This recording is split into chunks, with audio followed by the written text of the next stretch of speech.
Umat Tuhan yang terkasih dalam Yesus Kristus, Salam. Jumpa lagi pada malam ini 6 Juli 2022 dari Pastori 4 Jemaat Koinonia Kupang. Saya menyapa umat Tuhan, salam damai sejahtera. Saya mengajak kita, baiklah kita menyatakan syukur kita kepada Tuhan dan mendengarkan kebenaran firman-Nya. Mari kita berdoa. Tuhan Yesus, kami sungguh membutuhkan firman-Mu di dalam hidup kami. Karena itu datanglah dan memberkati kami sekalian. Demi Yesus Kristus yang adalah firman yang hidup itu, padamu kami berdoa dan menyambut firman-Mu. Amin. Umat Tuhan yang terkasih dalam Yesus Kristus, saya mengajak kita untuk mendengarkan kebenaran firman Allah yang saya bacakan bagi kita di dalam Injil Matius pasalnya yang ke-11 ayatnya yang ke-28. Beginilah bunyi firman Allah, ajakan juru selamat. Marilah kepadaku semua yang letih lesu dan berbeban berat. Aku akan memberi kelegaan kepadamu. Bapak Ibu, saudara-saudara yang terkasih di dalam Yesus Kristus. Kalau kita belajar dari kesaksian kitab Injil, maka kita menemukan satu pribadi yang bernama Yesus Kristus. Pribadi ini ternyata amat luar biasa. Karena untuk kehadirannya di bumi itu telah dinubuatkan beratus-ratus tahun lamanya oleh para nabi. Dinubuatkan dia lahir di mana, namanya siapa. Seluruhnya sangat jelas diberitakan dalam kesaksian kitab suci. Dan ketika dia hadir di tengah-tengah kehidupan dunia, pada saat dia lahir ke tengah-tengah dunia, ada orang-orang Majus, para pembesar dari timur itu yang datang untuk menyatakan penyembahan kepadanya. Mereka membawa persembahan emas, mur, dan kemenyan. Di dalam hari-hari hidupnya, ketika dia sudah tiba waktunya untuk mengangkat pelayanan, ada banyak perkara dahsyat yang dia kerjakan. Banyak mujizat yang dia kerjakan di dalam karya pelayanannya. Dari satu wilayah ke wilayah pelayanan ke wilayah pelayanan lainnya.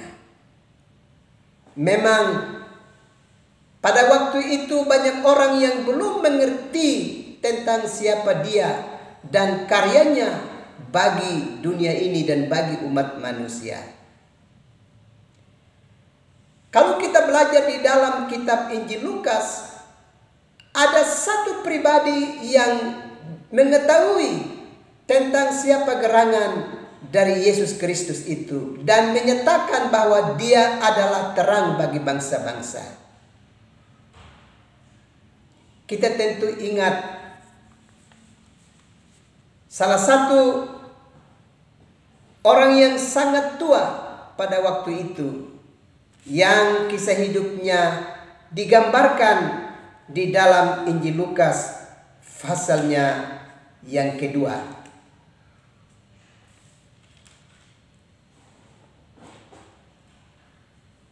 Bapak Ibu, saudara-saudara yang terkasih di dalam Yesus Kristus.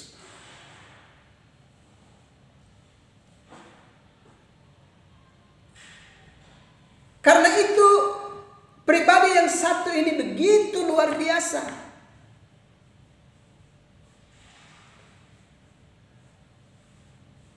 Dia mengundang setiap orang yang berbeban berat untuk datang kepadanya. Pada ayat yang ke-28 tadi dengan jelas Yesus berkata, "Marilah kepadaku semua yang letih lesu dan berbeban berat, aku akan memberi kelegaan kepadamu."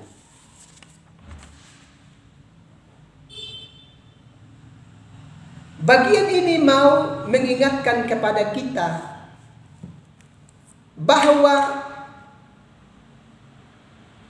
bukan manusialah yang mengundang Tuhan untuk datang kepadanya, tapi justru Tuhanlah yang memanggil manusia untuk berjumpa dengan Tuhan.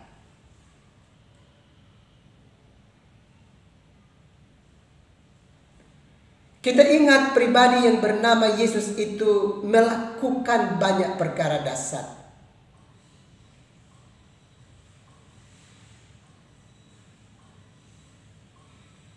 Orang tuli mendengar, orang buta melihat, orang lumpuh berjalan, orang-orang yang dirasuki roh jahat itu diperintahkan keluar dari dalam tubuh setiap orang yang dirasuki.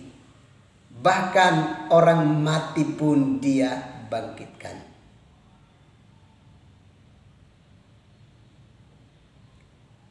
Karena itu kalau ketika kita mendengarkan undangan dari Yesus Kristus yang begitu luar biasa, ini mau mengingatkan kepada kita bahwa setiap manusia setelah kejatuhan manusia di dalam dosa itu sungguh tidak berdaya. Manusia tidak bisa dapat membebaskan dirinya akibat dari kuasa dosa dimaksud. Dan karena itu Yesus mengajak setiap orang untuk datang kepada Dia. Sebab tidak ada yang bisa menolong manusia dan melepaskan manusia dari kungkungan dosa. Hanya Dia satu-satunya, Yesus Kristus, yang bisa membebaskan manusia dari kungkungan dosa dimaksud. Dengan demikian Yesus telah berseru dan mengundang setiap kita yang berdosa, "Marilah kepadaku semua yang letih lesu dan berbeban berat, aku akan memberikan kelegaan kepadamu." Ingatlah, tidak ada satu pribadi pun di dalam dunia ini yang bisa dapat membebaskan kita dan melepaskan kita dari ikatan dosa yang dapat membuat kita akan mengalami kematian kekal di dalam hidup ini. Hanya Yesus satu-satunya yang dapat melepaskan kita dari kungkungan dosa dimaksud. Kalau kita belajar juga di dalam Ibrani pasalnya yang keempat, ayatnya yang ke-16.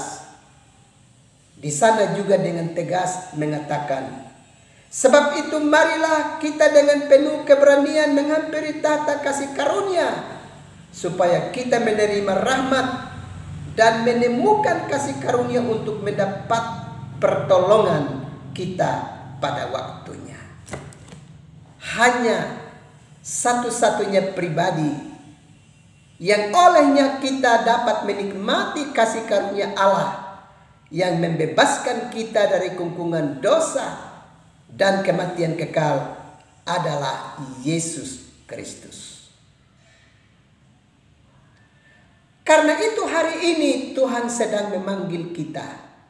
"Marilah kepadaku semua yang letih lesu dan berbeban berat, aku akan memberikan kelegaan kepada." Kalau kita sudah mendengarkan undangan Tuhan, Jangan pernah kita mengeraskan hati kita.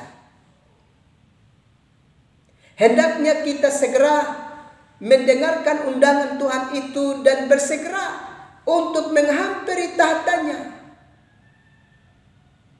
untuk menerima belas kasihan dan rahmat-Nya atas kehidupan kita.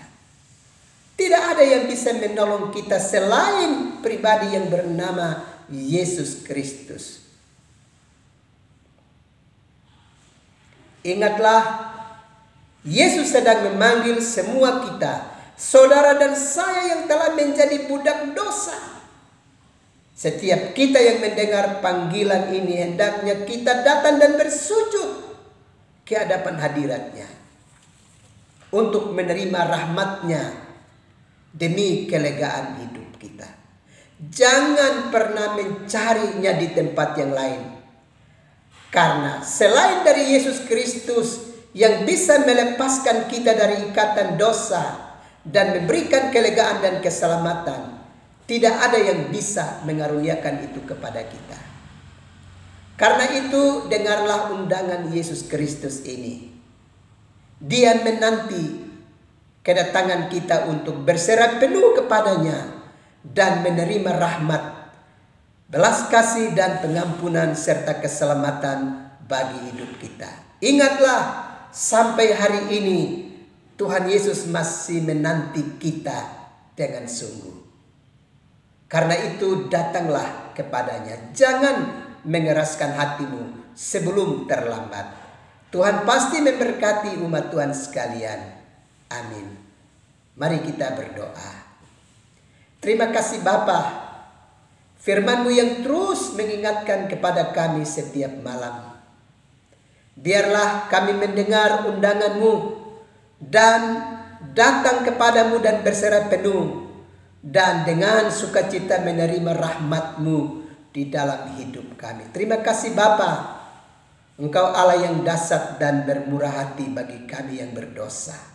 Malam ini hamba terus berdoa untuk umat-Mu yang ada dalam penderitaan sakit, baik mereka yang tengah menjerit di dalam rumah tangga mereka, maupun mereka yang tengah menjerit di rumah-rumah sakit. Tuhan Yesus, kepada siapakah mereka mendapatkan pertolongan? Ulurkanlah tangan-Mu dan beri pemulihan untuk umat-Mu. Dan biarlah mereka dapat menerima pemulihan-Mu di dalam kehendak-Mu ya Bapa. Terima kasih Tuhan. Juga seluruh umat-Mu yang tengah mengalami berbagai kesusahan lainnya. Ya Bapa, tiliklah umat-Mu dan dengar keluh kesah umat-Mu ya Bapa. Hamba juga berdoa kiranya Roh Kudus terus menuntun umat-Mu untuk benar-benar berakar di dalam Tuhan, beriman sungguh kepadamu Bapa, sehingga hari-hari hidup mereka terus diberkati oleh Tuhan. Terima kasih Bapa, kami akan beristirahat malam ini. Datanglah dan memberkati kami sekalian. Demi Yesus Kristus, penyelamat kami, padamu kami berdoa. Amin. Umat Tuhan yang terkasih dalam Yesus Kristus, selamat malam, selamat beristirahat. Tuhan pasti terus melindungi dan memberkati umat Tuhan sekalian. Salam.